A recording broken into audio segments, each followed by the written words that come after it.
नमस्कार।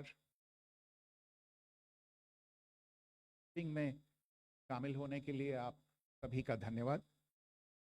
जैसा कि आप सभी जानते हैं, 22 अप्रैल 2025 को लश्कर तैयबा से संबंधित पाकिस्तानी और पाकिस्तान प्रशिक्षित आतंकवादियों ने भारत में जम्मू और कश्मीर के पहलगाम में भारतीय पर्यटकों पर बर्बरतापूर्ण हमला किया।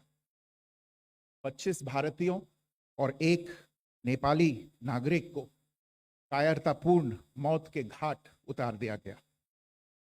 मुंबई के 26 नवंबर 2008 के हमलों के बाद यह भारत में हुई किसी आतंकवादी हमले में मारे गए आम नागरिकों की संख्या की दृष्टि से सबसे गंभीर घटना है।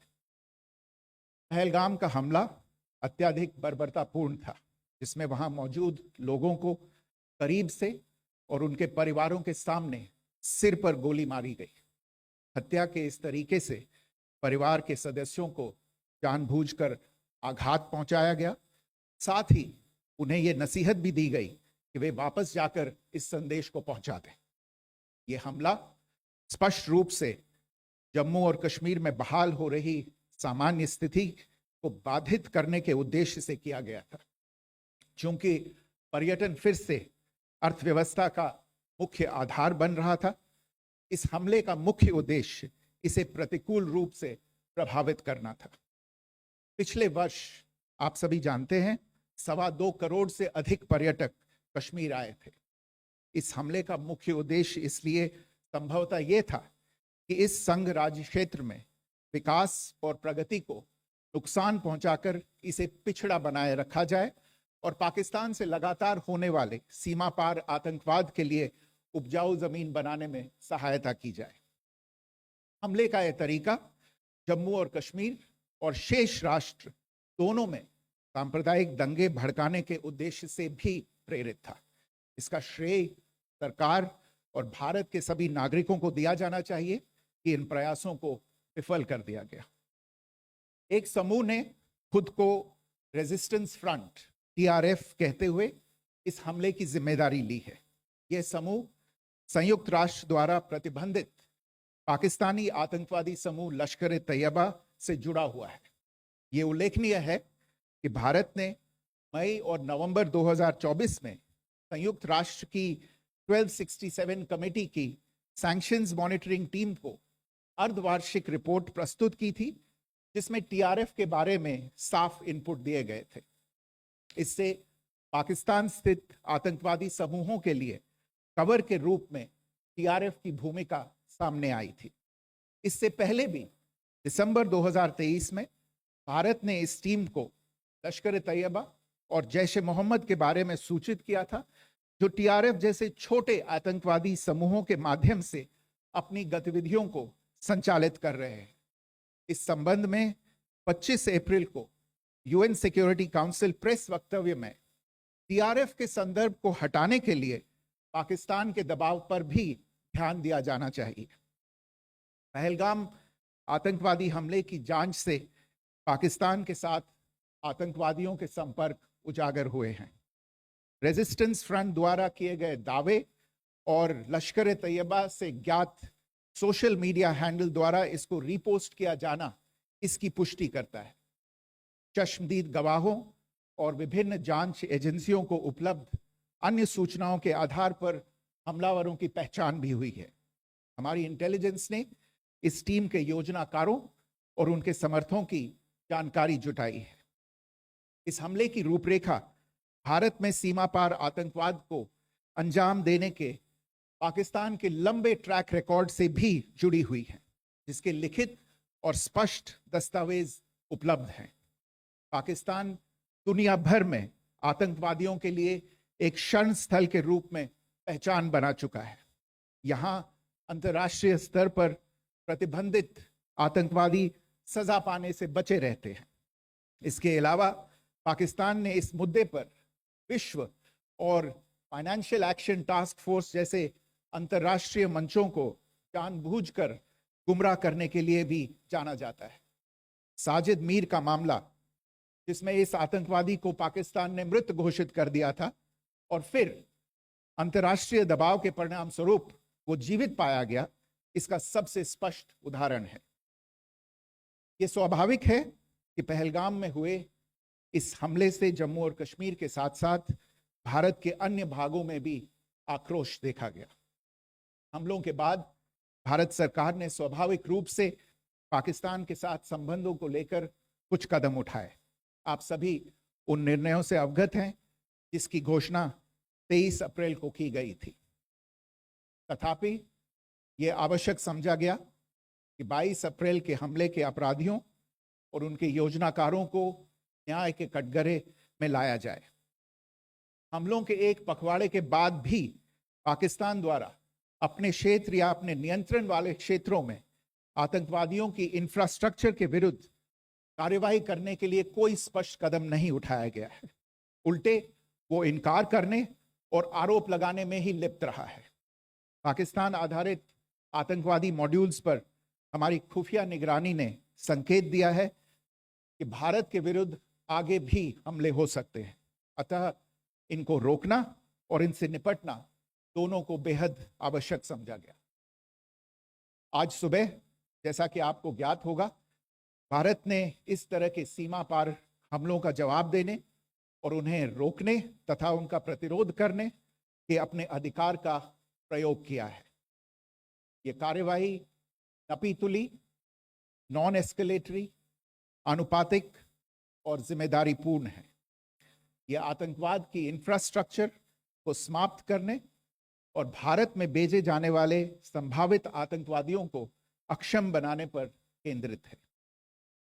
आपको यह भी स्मरण होगा कि 25 अप्रैल 2025 को संयुक्त राष्ट्र सुरक्षा परिषद ने पहलगाम आतंकवादी हमले पर एक प्रेस वक्तव्य जारी किया था, जिसमें आतंकवाद के इस निंदनीय कार्य के अपराधियों, आयोजकों, फाइनेंसरों और प्रायोजकों को जवाबदेह ठहराने और उन्हें न्याय के दायरे में लाने की आवश्यकता पर जोर दिया गया था।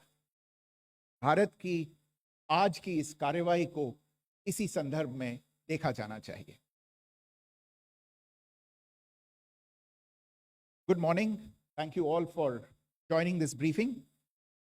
As you are all aware, on April 22, 2025, Pakistani and Pakistan-trained terrorists belonging to the Lashkar-e-Taiba carried out a savage attack on Indian tourists at Pahalgam in Jammu and Kashmir in India. They murdered 26 people, including one national of Nepal, causing the largest number of civilian casualties in a terrorist attack in India since the 26 November 2008 attacks in Mumbai. The attack in Pahalgam was marked by extreme barbarity, with the victims mostly killed with headshots from close range and in front of their families. Family members were deliberately traumatized through the manner of the killing, accompanied by the exhortation that they should take back the message. The attack was clearly driven by the objective of undermining the normalcy returning to Jammu and Kashmir. In particular, it was designed to impact the mainstay of the economy, tourism, with a record 23 million tourists visiting the valley last year.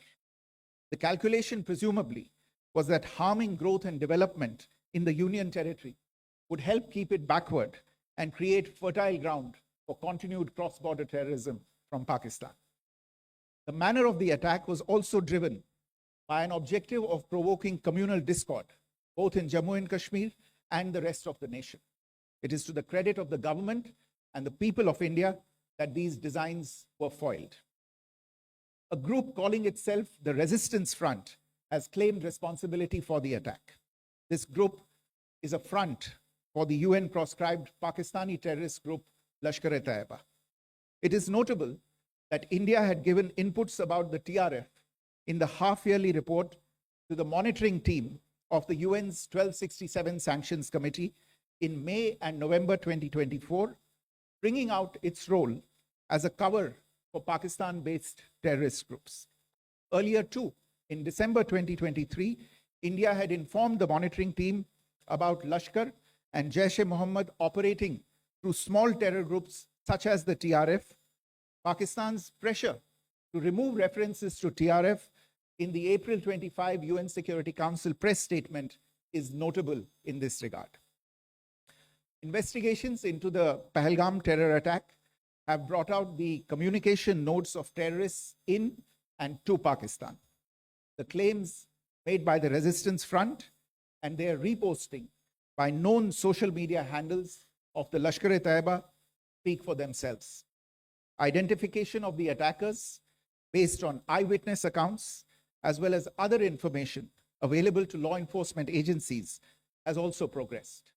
Our intelligence has developed an accurate picture of the planners and backers of this team. The features of this attack also tie in with Pakistan's long track record of perpetrating cross-border terrorism in India, which is well documented and beyond question. Pakistan also has a well-deserved reputation as a haven for terrorists from around the world, with internationally proscribed terrorists enjoying impunity there. In addition, Pakistan has been known to willfully mislead the world and international forums, such as the Financial Action Task Force, on this issue. The Sajid Mir case, in which this terrorist was declared dead and then, in response to international pressure, brought back to life, found alive and arrested, is the most glaring example. The latest attack in Pahalgam has understandably generated deep anger in Jammu and Kashmir and in other parts of India. Following the attacks, the government of India naturally responded with a set of initial measures relating to our engagement with Pakistan. You're all aware of the decisions that were announced on the 23rd of April. However, it was deemed essential that the perpetrators and planners of the 22nd April attack be brought to justice. Despite a fortnight having passed since the attacks, there has been no demonstrable step from Pakistan to take action against the terrorist infrastructure on its territory or on territory under its control. Instead, all it has indulged in are denials and allegations. Our intelligence monitoring of Pakistan-based terrorist modules indicated that further attacks against India were impending. There was thus a compulsion both to deter and to preempt. Earlier this morning, as you would be aware, India exercised its right to respond and preempt, as well as deter more such cross-border attacks. These actions were measured, non-escalatory, proportionate, and responsible. They focused on dismantling the terrorist infrastructure and disabling terrorists likely to be sent across to India. You would also recall that the Security Council on 25th April 2025 had issued a press statement on the Pahalgam terror attack, underlining and I quote, the need to hold perpetrators, organizers, financiers, and sponsors of this reprehensible act of terrorism accountable and bring them to justice, unquote. India's latest actions should be seen in this context. Joining me for this briefing on our actions earlier this morning are Colonel Sophia Qureshi and Wing Commander Vyomika Singh. I will request them to share some details regarding Operation Sindoor with all of you.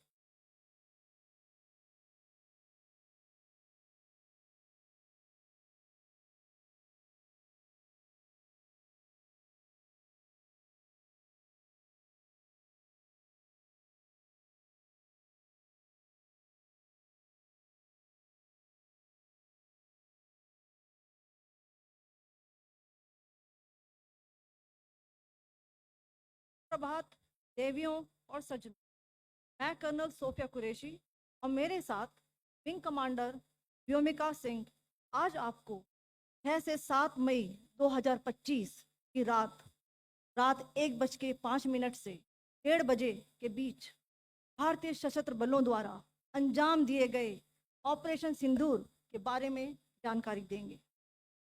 Operation सिंदूर 22 अप्रैल को पहलगाम में हुए विभत्स आतंकवादी हमले के शिकार मासूम नागरिकों व उनके परिवारों को न्याय देने के लिए लॉन्च किया गया था। इस कार्रवाई में 9 टेररिस्ट कैंप्स को टारगेट किया गया और पूरी तरह से इसे बर्बाद किया गया। पाकिस्तान में पिछले 3 दशकों से टेरर इंफ्रास्ट्रक्चर का निर्माण हो रहा है। इसमें recruitment, indoctrination centres, training areas व लॉन्च पैड शामिल थे, जो पाकिस्तान और पाक अधिकृत जम्मू कश्मीर POJK दोनों में फैले हैं। Operation Sindoor was launched by Indian Armed Forces to deliver justice to the victims of Pahalgam terror attack and their families. 9 terrorist camps were targeted and successfully destroyed. Over the last 3 decades, Pakistan has systematically built terror infrastructure. It is a complex web of recruitment and indoctrination centers, training areas for initial and refresher courses, and launch pads for handlers. These camps are located both in Pakistan as well as Pakistan-occupied Jammu and Kashmir areas. Some of the well-known training camps are located, as you can see on the screen. They are distributed from Sawai Nala in the north, counting to approximately 21, ending at Bhagalpur to the south. इन लक्ष्यों का चयन विश्वसनीय intelligence सूचनाओं के आधार पर हुआ ताकि आतंक गतिविधियों की रीढ़ तोड़ी जा सके, और यह खास ध्यान दिया गया कि निर्दोष नागरिकों और सिविलियन इंस्टॉलेशन को नुकसान न पहुंचे।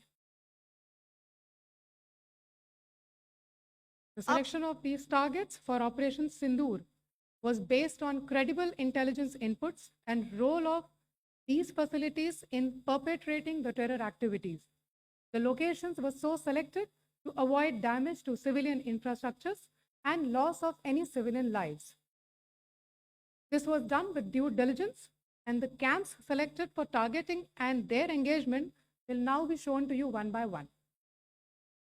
POJK ये टारगेट्स मैं आपको बताना चाहूँगी।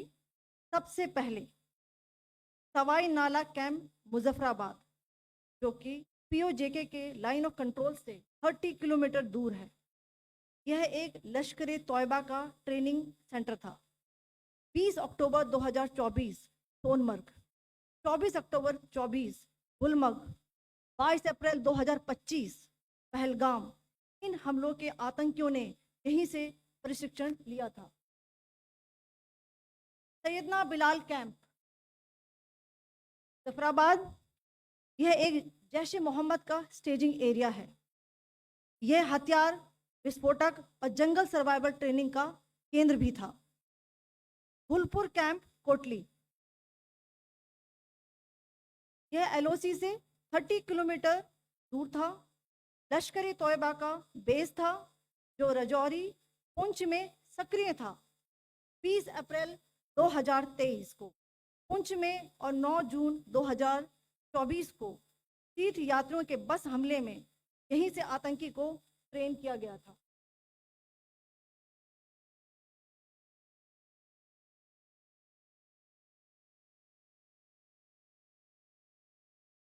बरनाला कैंप भिंबर, ये एलओसी से 9 किलोमीटर दूर है।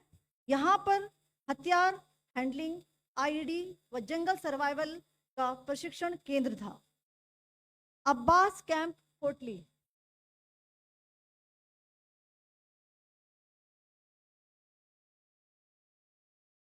यह एलओसी से 13 किलोमीटर दूर है।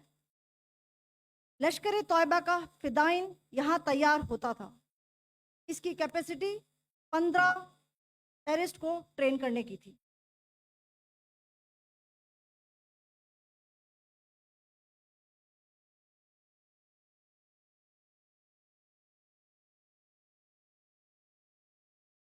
अब मैं पाकिस्तान के अंदर के टारगेट से अवगत कराना चाहूंगी। पहला, सर्जल कैंप सियालकोट, यह अंतर्राष्ट्रीय सीमा से 6 किलोमीटर की दूरी पर है, सांबा कटवा के सामने।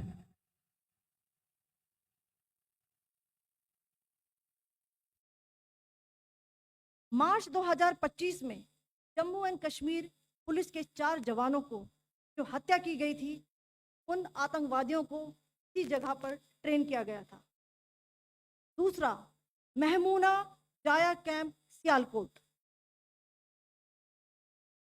यह 18 से 12 किलोमीटर आईबी से दूर था। हिजबुल मुजाहिदीन का बहुत बड़ा कैंप था। ये कठुआ जम्मू क्षेत्र में आतंक फैलाने का नियंत्रण केंद्र था। पठानकोट एयरफोर्स बेस पर किया गया हमला भी इसी कैंप से प्लान और डायरेक्ट किया गया था। मरकज ताइबा मुरीद के, यह आईबी से 18 से 25 किलोमीटर दूरी पर है। 2008 के मुंबई हमले के आतंकी भी यहीं से प्रशिक्षित हुए थे। अजमल कसब और डेविड हेडली भी यहाँ ट्रेन हुए थे।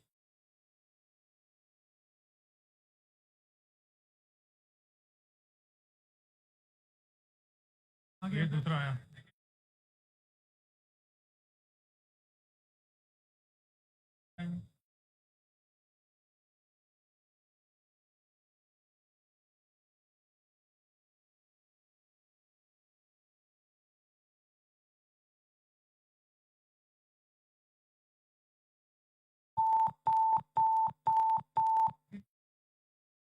एंक्लोजर सेम ही है, just hit the target.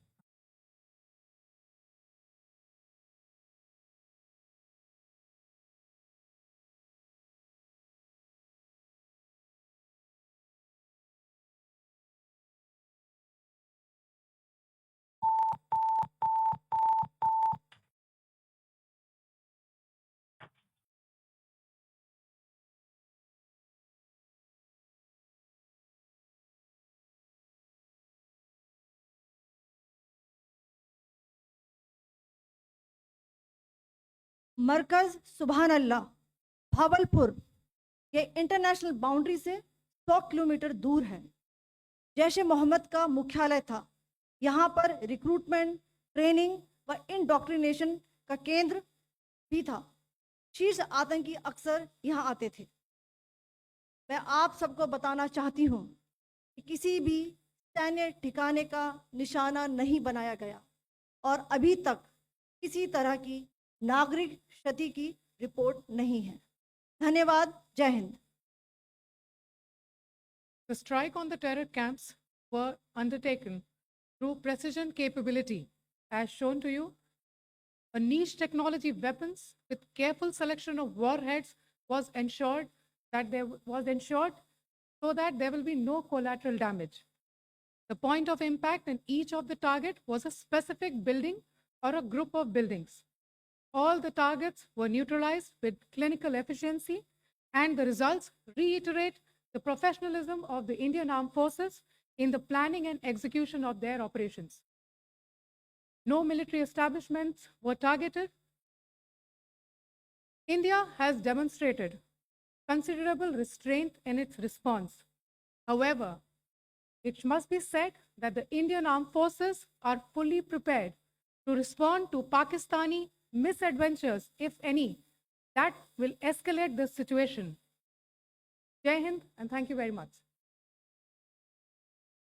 Ladies and gentlemen, friends in the media, I ask your indulgence today in view of the fact that this is still an evolving situation. We will therefore not be able to take questions and answers today, but we will come back for more updates and more briefings shortly. Thank you all very much for joining us this morning. Thank you.